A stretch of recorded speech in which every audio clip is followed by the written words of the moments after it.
E aí, tudo bem? Vinícius Cardoso, do Mundo dos Bancos, para mais um vídeo. Vinícius, como é que eu removo, cancelo esse Pix automático da Nubank?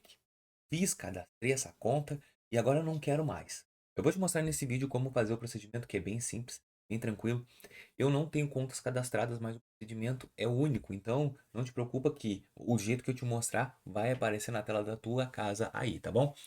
Pix automático é uma maneira de fazer um débito automático todos os meses por Pix. Bom, eu acho isso legal. Você acha um produto novo e ele é bom e é bem relevante para quem deseja criar um relacionamento da Nubank. Quanto mais contas cadastradas, no entendimento do algoritmo, mais vezes tu vai ter a possibilidade de mexer com a conta.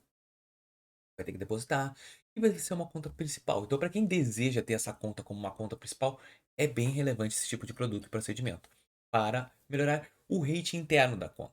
Se tu me entendeu, o rate interno melhorar para quem quer ter limite e tal. Mas se tu não deseja, eu vou te mostrar que o procedimento é bem simples, tá? Vou colocar a telinha do meu celular e vamos conversar a respeito desse procedimento.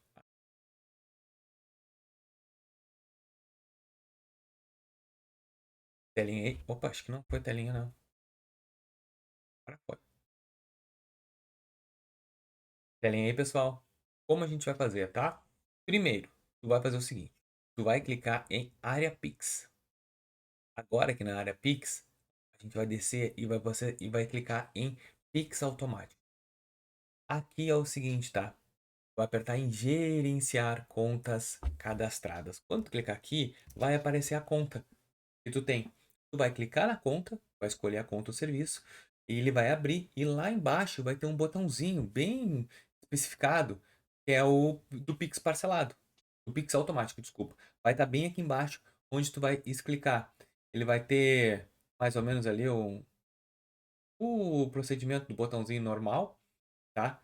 Tu vai clicar ali, eu tô até mostrando aqui a tela, talvez. Não, não vai, a minha tela tá bloqueada para esse tipo de produto. Então tu vai clicar ali e já vai ser desbloqueado automático. Como o Vinícius é na hora? Sim, é na hora que é feito o desbloqueio. O Nubank ele tem que efetuar isso para não ocorrer recorrências de pagamento. Espero que vocês tenham entendido e gostado desse vídeo. Pô, Vinícius, gostei que eu tenho que fazer. Cara, é muito simples. Deixa o teu like, se inscreve no nosso canal e ajuda o Bons Bancos a continuar seu crescimento. Muito obrigado e até o próximo vídeo, hein? Valeu!